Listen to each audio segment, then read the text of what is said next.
Hello, gay men. Hey, we have a treat for you. We have a guest here today. I'm John, and of course, we always have. I'm Brian. Thank you guys so much for tuning in to us today, coming inside out. Our great guest here is Debbie. Yes. Absolutely. And we are doing a special episode today because today is National Coming Out Day. October 11th is the LGBT Awareness Day to support anyone coming out of the closet. And in honor of coming out, we have our special guest, Debbie.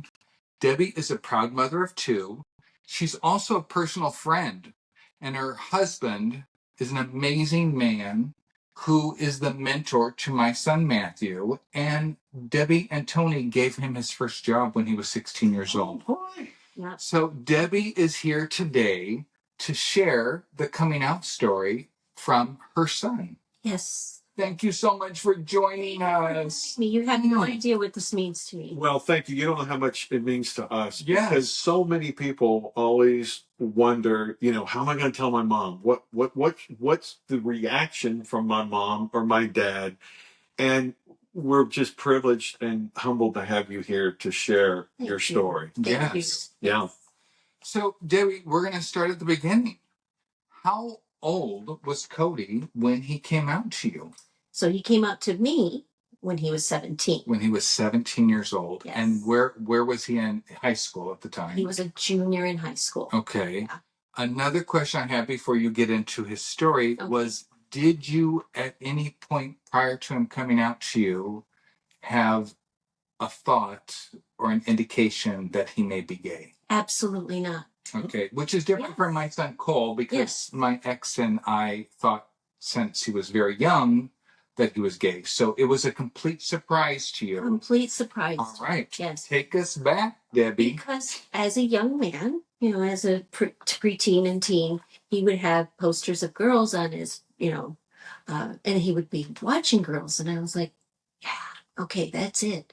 So when he came out to me, I was like, huh. Surprise. What he was doing is he was trying to suppress and not hide, but like what society thought that he should be. He was trying to do all of that stuff. Yeah, because you worry about your friends, the guy friends, and you're gonna talk the way they talk, and you want to be part of that. You don't want to be. So, my God, but at 17, I mean, that is so courageous. Yes. Yeah. So courageous because you have so much influence in high school. Just high school alone, being a teenager is tough enough. Yes. But on top of this, so please continue. Wow. Yeah. Okay, tell us your reaction, because a lot of our younger listeners afraid to come out. Well, can she first read the letter and then share what her reaction was? This is a letter from her son's boyfriend at the time, right? Well, the one that they actually realized that they were gay. Yeah, so walk us through that. Yes, tell us about this. Miles and Cody became very close friends. And Miles was over all the time. And I was like, they're really good friends, right? Yeah. And what a nice young man. And oh my goodness. Well, here I am. And, they're together and Miles is over all the time. And Cody had a friend, Brian, back in Chicago. And he was over all the time. And I thought, he's found his Brian right here in California. Right? So one night, I don't remember what day of the week, of course it was, I get this note slipped under my bedroom door, because it was late. Mm-hmm.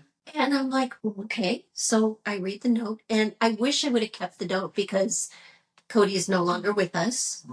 So if I have any encouragement for anyone to come out as soon as you can, because you need to be your true self at any age, because we don't maybe have so many years. You're talking the talk. You're right, Mama. So can I call you Mama? Of course you can. Okay. Mama D. So sweet. Thank you for coming, Mama D. So I get the note and I read the note, and I wish I would have kept it because it was so important to me. And they had scurried back to Cody's bedroom, and I walked back to the bedroom, and they're there. They're like, looking at each other. God, oh my God, what's going to happen? So I go, okay. And they're like, okay. And I go, anything else? No. And I go, okay, I'll see you 2 a.m. And they're like, oh.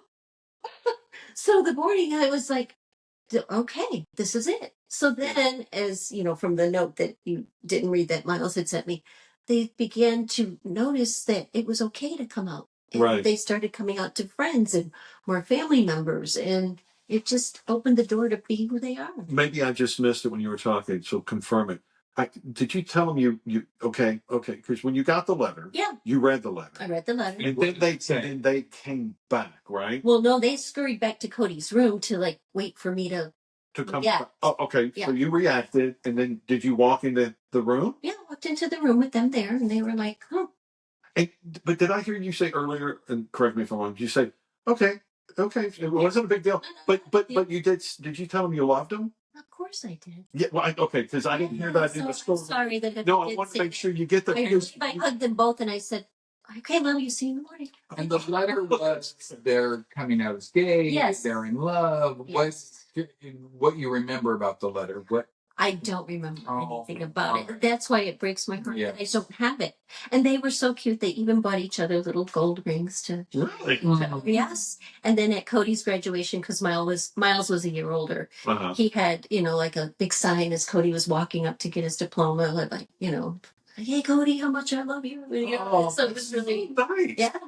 So if I could reach or help one person become the true person that they need to be, this is why I'm here. No, this is great hearing your story. And it's did he have any other gay influences in his life? What was your viewpoint on the gay community at that time? Did you have a viewpoint on it? Did your viewpoint change when your son came out? There's parents that have a very strong reaction when their child comes out as gay because they fight that. In 3rd grade, I had a friend, his name was Mark Babbage, and he was clearly gay. Okay. Because way to go, Mark Babbage.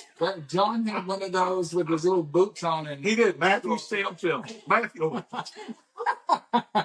Man, his favorite singer was Barbara Streisand. I'm like, all right, you're okay. And so then I was friends with him, and I think because everyone else shunned him and didn't want to be friends with him, I thought, well, that's dumb. So then going forward in the work community, I had another friend, another guy that I fixed him up with one of my girlfriends. Wow. And she got afterwards, I'm like, isn't he cute? Isn't he really cute? He's really cute, right? And she's like, he's gay. Oh. You're a magnet. So you're gay or you don't have any gay. You have no gay. It's completely off. And I'm like, no, he's not. And she goes, yeah, he is. So, wow. Yeah. So my take on, you asked me, be who you are. If you want to, it's not my business. Yes. Be who you want to be.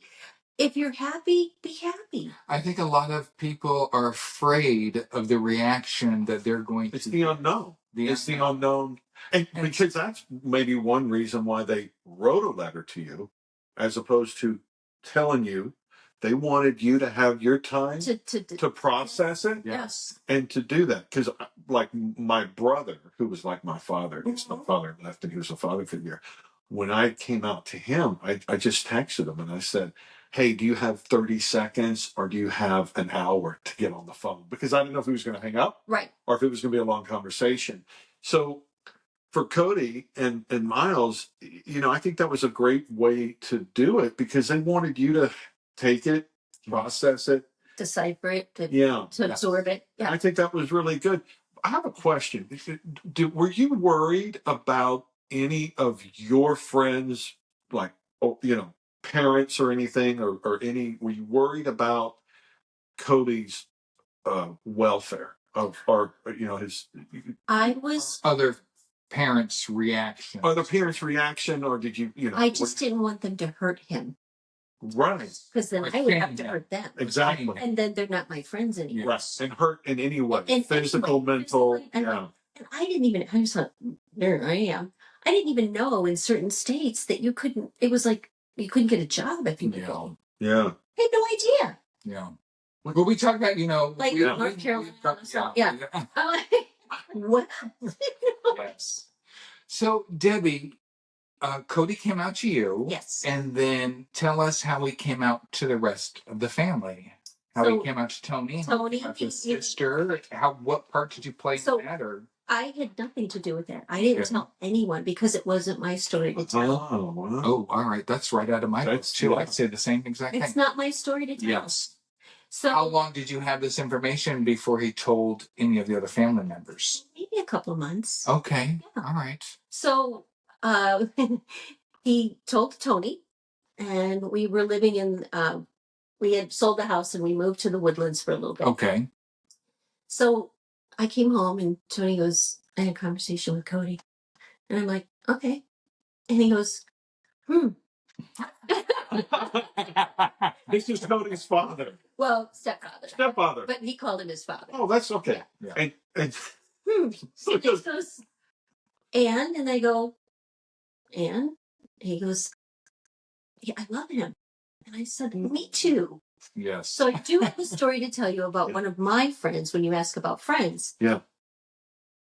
Her husband says to my husband, oh, Cody being gay, and Tony goes, something about God and all this, right? Uh-huh. And Tony goes, as far as I know, God makes all of us. Oh. And if he made my son to be gay, I'm okay with that. He said, because you know what? We're supposed to love everyone, aren't we? Yes. Wow. And the guy shut his mouth, turned around, and walked away. And I thought, go Tony. Yes. Good. Absolutely. Was this a friend of Tony's or No, friend of mine. a friend of yours? Yes. And did y'all ever talk to him again, or was he okay with it? He's okay with it. He just kept his mouth shut. He just kept his mouth shut after that. Because to me, if you have something to say, if you say it, be prepared to be put in your place. Right. Yes. Right. No, of course. Mm. Wow. And, it's so important because I think some people just need to be educated. Some people are so uneducated when it comes to the LGBTQ community that maybe they don't know what to say, they don't know how to react. And I love that you use the word community because you know why? I have never felt closer to a community than the gay community. Oh. So accepting. We go to West Hollywood. We went before the pandemic. Yeah. And then it was just like, oh my goodness. Yeah. There. And they probably love you because you're so pretty. Oh, yeah. You would be a good either, some people call them slang fag hag. Oh, okay. I call myself that. You do? I wouldn't do that, but I do it in a nicer way. Yeah. I've never heard of that before. You ever heard the word fag hag? What did you call it? Fag hag. No. Well, when in the gay community, when there is a woman that's hanging out with 4 or 6 guys, and they, they're friends, but she loves hanging around them. That's a slang. I never heard. For a second there, my eyes were like, "Oh my God, what is he saying? What is he saying?" Right, but I mean, I think you can look. But do you feel if you've been called that, or if you've heard that, do you feel that offensive to that? Yeah, not at all. It's more of a badge of honor. Well, I mean, it's if you want to call me that, okay. I think you were going to call her a MILF. Well, she has the milk. I was like, oh my God, where are we going with this one? But Cut the tape. Cut the tape. Exactly. This interview is over. Well, look, you just learned something today. I beat red after you said that. You're just exploring your little go. Your little book. But holy smoke. You're all putting those for beautiful hands. I think that's why, because I have beautiful friends. You do have beautiful friends. Yeah. Thank you, Brian. And you guys don't see, but there's another beautiful lady. Yes. Well, so sorry, we just went off the track. But so you would go. You love the community. You would go to West Hollywood. Yeah. Yeah. Share some fun memories of Cody and the LGBT community, West Hollywood. That was it. They got on my screensaver. That's him and I and my daughter in WeHo at the Abbey. Look at you guys. That was our last outing together. Oh, y'all are in February. They're so pretty. All of them are. And talk about sister. How did sister react to this? Or did she know before you knew? She probably knew before I did. Yeah? Yeah. And of course, although when we would go shopping every weekend, he would either come home or we would come and meet him. And she would be in her bedroom and she'd be changing clothes and like, how does this look in my? And I go, what are you doing? And she goes, he's going to make fun of me if I don't look right.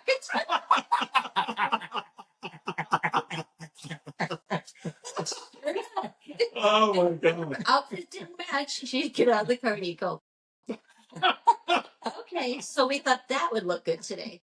You know what? This is a good thing because I want to ask you something. Did Cody or did you, when you would get dressed, did you ever ask Cody, "Hey, do you like this?" Not before he was gay. Oh, he picked stuff out for me. So, but okay, he did. So it's so fun because my mom, when I was a kid, she said, John Michael, how does this look? I'm like, oh, mom, that looks good, but that color, try that one. My mom would ask me that, and but she said she didn't know, Yeah. But it's so interesting that you would ask Cody about fashion advice. Yeah, and or he took those shoes really. Really? And you didn't know, you didn't think of like, wait, is he? Because he had girlfriends, right? He had, or he girls that were friends, and Yeah. he was really so young. Yeah. And the girl that he picked to go to prom, Yeah. itty bitty teeny thing. I'm like, oh, she's so cute. She's a little pint sized, you know. Can you share a little story about prom? Can. I can. All right, give us a story. So what Miles had sent me today, because I asked Miles and Brian, because that was his two closest friends, other than, and we called him Noblins, because Noblins hopefully will watch this.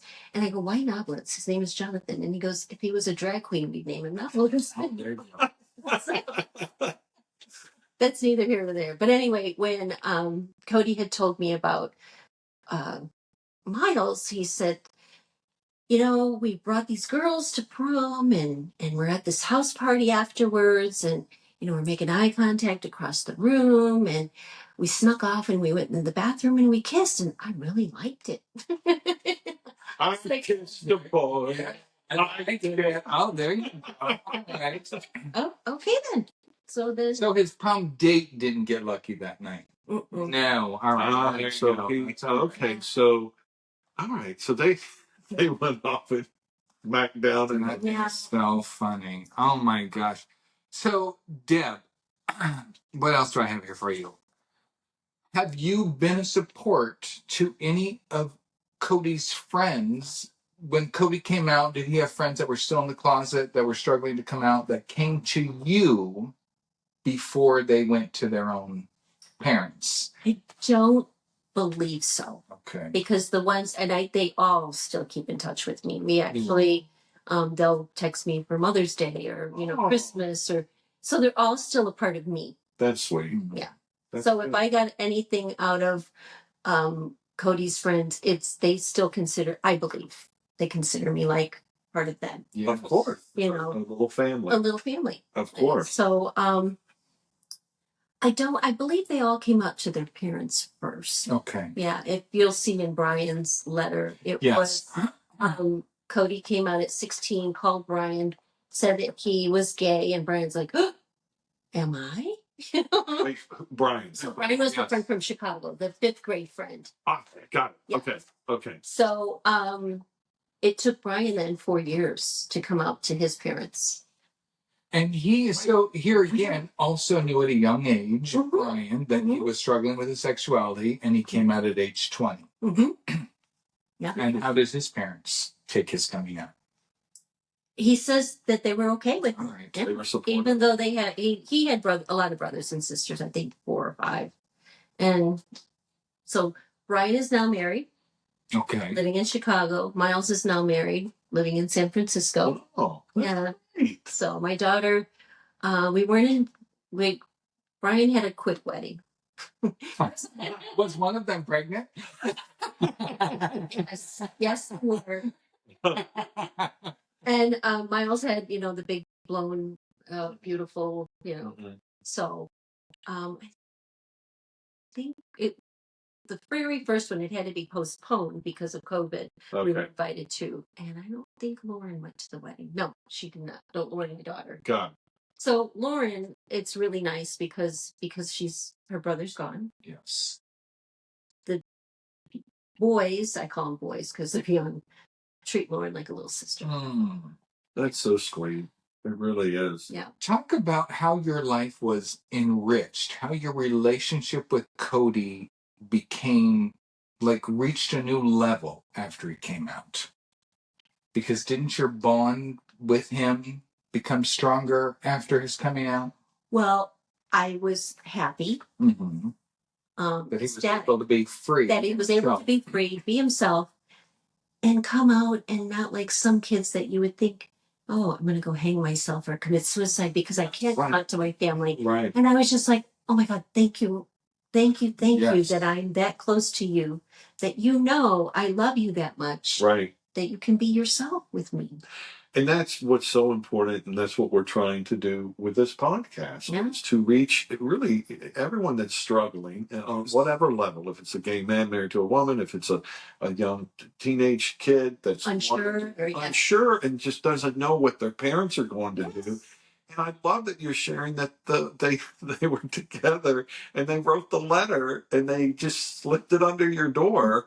And I love that, because that. Maybe somebody's listening, like, oh my God, that's a great idea that I could, do that, or what, or maybe I'll, just knock on the door and we'll both go in there and talk to mom. And I think telling moms, because look, when you have a gay son, I think the relationship between a gay son and their mother, there's nothing like it. What am I missing out on? There's nothing like really. Well, if you're close to your mom, because my mom, it was because I came out late. I came out like 8 years ago, and my mom came out here. So you were 17 also. I was 17. Damn. Was it a drag hag? Were you? Yes. But I came. The first thing I came out to my boys because I was it was 49. Yeah, I'm 57 now. And at 49, I came out to my sons, and I thought, you know what? And they were like 7, 9, and it was nothing. I mean, they knew about it. They know that people. There was 2 daddies and 2 mommies at school for their friends, parents, or 2 daddies and 2 mommies. So it was nothing for them. And then once I was able to do that, because I'm wondering if Cody thought once he's able to tell you, then it's going to be okay. And for me and my sons, it was once I told them, I'm like, I don't care if anybody does that. They're the most important. Exactly. They're the most important. And then when my mom came out, she's a big Catholic lady. And so I go, Mom, I got to tell you, I go, the real reason that we're divorced is because I'm gay. And then I'm going to become a priest. Yeah, right. Well, it's funny you should say that because my mom goes, you are? And I go, she Texas. You are? I go, yeah, Mom, I'm gay. She goes, well, okay, honey, I love you. It's okay. See? And it was that. And I go, and I told her, because my mom, she likes to gossip and talk shit. I said, and I didn't put it on her. I said, Mom, you can tell anybody you want. Oh, no, I'm not going to tell. I go, well, if you need to talk with your friends or anybody. So open up about it. Open up. You may need to do that. And I said, she goes, well, maybe I'll talk to Father Cantilla. I go, well, yeah, he's gay. He'll know. Well, you think so? I go, Mom, come on. But it is. I mean, and I'm sure with Cody, and anybody listening, go to your mom. Go to mom, and maybe I don't know. What about your mom? Did you talk to your mom? I texted my parents during COVID. My parents were late 70s at the time. My mom had been sick, not real sick, but she had been sick, and so when I was coming out, I just sent a family text. My sister responded. I sent it to probably 12 people. My sister responded. My mom sent a text or response. Now maybe we can all get together. Mm-hmm. That was what she said to me. And we've never talked about it since then. My family has never brought it up to me once since that text. But that's your mom's how old? My mom right now is probably 82. Okay, that's a generation that they don't say shit even if they have a mouthful. Yes. They don't. They don't. I mean, that's been my experience. And with my mom, it was great. It was fine. But, she wasn't going to go blow whistles and do all that. But we have, because she's in Texas, I'm here, and, she loves me. It's all good. And, but she doesn't ask me, hey, who are you dating? Or, how are things? Because I haven't. I've been focusing on my boys. And, I'll go out on dates, don't get me wrong. But nobody, really serious. And, but I started telling her about this podcast and about what we're doing. She goes, "Oh my God, John, that is so good. I'm so glad y'all are doing that. That's so sweet."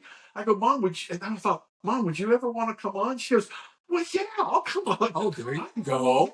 I mean, I think because I'm able to talk to her more about it, her generation, um, in some way. Yeah. In some way. But I think that generation is just, they just don't, like a lot of the lesbians that are in their 80s. They are still, don't come out, and they're scared to, some of them are. It's just, but a lot of them have, a lot of them have. Yeah. And, Wow. Well, when I came out, I came out July 6th, 2020. Our friend group, Deb's in, Patty's in over here. There's probably about 20 of us during COVID. I came out to my kids. It was so liberating when I came out to them. The next day I'm walking to Starbucks, and one of the gentlemen that was there at Starbucks, we all know who he is, asked me a question, and I just said, you know what? I'm gay. And I told him, and he was the only person in our group I had to tell. I never had to personally tell Debbie. I never had to personally tell Patty. Right. I told one person in that group, and the next morning, by the time I got to Starbucks, everybody knew. It was like, and I was out. Telephone. Yeah. And I was out. Wow. It was very easy for me. So, and that's how you all became friends during COVID. Yeah. When you're getting your fix over there at Starbucks. At Starbucks, I would walk my dog there every morning, and there'd be a group of people all sitting outside because you couldn't be inside of Starbucks. Sure. So you have your mask on and everything. Well, I'm not a Starbucker. You're not. No, no. I'm. Oh, Patty would have people over, and yes. I'm going to do that. That's good. So I just thought it was so important because of October 11th, National Coming Out Day. Anybody struggling with their sexuality, yeah, absolutely. If you're struggling with your sexuality and you don't know about coming out, you don't have to come out, but maybe you want to just tell somebody. Maybe you want to write into the podcast. Yeah. Maybe you just, cominginsideout@gmail.com. Tell a friend, whatever. We just don't want you sitting there in pain. And like you brought up earlier, our thoughts of suicide over your sexuality. Yeah. Just so sad. There's so much life on the other side of all of that pain that these people are holding on to. And the community, how they'll accept you. I mean, yes. They'll open their arms and say, "Oh, okay." Yeah. Yes. And their legs. And their... All right then. Exactly. Yes, that is so funny. Oh my gosh. So Coming Out Day was established in 1988. Really? I don't know if you knew that or not, but I did research on it. Well, that's was born. 19, yeah, me too. Me too. All three of us. Yeah. So 1988. It was established in 1988. So October 11th every year. I have a teacher. Patty over here went with me to WeHo when I first came out, and I bought a coming out t-shirt. It's a little frayed at this point because I didn't just wear it on October 11th. You wore it all the time. I wore it for a while with pride. Yes. So she went with me down to WeHo. We've had a great time. My friend group has opened up and been very accepting of me and loving to me. So, I think it's important that people know there's love for you on the other side of all of this struggle. Absolutely. There is. And whether it be with your family or, like I said, the community, yes. People are going to be there for you. They're going to let you talk. They're going to let you feel. They're going to accept you. Yes. Debbie, if you had any advice to give a mother or a father out there that may be listening, maybe it's somebody that thinks that their son or daughter is gay. Is there any advice that you would give to a mom about them? Absolutely. That child is no different than the child that they handed to you once you gave birth to them. Mm. They grow up, you're loving them, you're taking care of them. And just because they come out to you or tell you something that you really probably weren't expecting, Sure. you still have to nurture them. You still have to love them. You still have to accept them. Love never stops. Right. So Right. just open up, open your heart, accept who they are, and be that loving mother. And to put an emphasis on this, for any parent whose child is coming out to them where they're holding a grudge or they're not talking to their child right now because they're pissed at them or they're mad at them or it goes against their beliefs, your son, your life with your son was cut short. So other parents need to hear that also. If you are holding a grudge against your child because they came out as gay, you cannot just assume they're going to be there tomorrow or the next day or next week or next year when you get over it. Absolutely. Because you don't know. You don't know. Right. And nobody's promised tomorrow. Yes. Right. So open up your heart, let your child back in. Don't lose any more time because it's very short. Or a parent or a child, let your parent back in. So many of the men in our community, their children are not speaking to them because they came out as gay. Yeah. It's we get a lot of really letters. Tough. It's tough. Yeah. It's tough. It really is. I remember when my uncle came out that, well, I'm not going to get into that. I don't want to get into because it may get back to. Okay. No. Yeah. No. Well, it may. Yeah. But it was. I just think, yeah, for children, what advice, do we give kids that are out there? But I'm talking about people in their 20s and 30s that some of the gay fathers don't have the relationship, or the relationship ended after they came out. Mm-hmm. And wow, how ass backwards is that? Because that generation, the younger generation, when I say in the 20s, it's so accepting, but still. Well, and maybe they are accepting. Interesting. I wonder if they're accepting of other gay people, but not their own father. They may have an embarrassment inside that they're walking around with because their parent came out as gay. But we hear a lot. I mean, those emails tug at my heart. Anytime somebody loses a relationship with either their child or parent because of their sexuality, it's just devastating. Yeah. Well, then you open the door to the community that's going to accept you. Yes. So, unfortunately, if they are that narrow-minded, then, Yeah. Yeah. Better off. All right. Well, do we have anything else? I think I'm good. Is there anything? You have questions for us?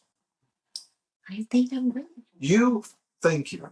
Oh, thank you. And this may not be your first and last time here, by the way. And we have to have you come back. Exactly. I will do this anytime you ask me, because if I could reach one person in this vast community of people, it would make my heart happy. Yes. Debbie, thank you so much. Thank you. Thank you both. Thank you, guys. Thanks, guys. National Coming Out Day. Woo-hoo.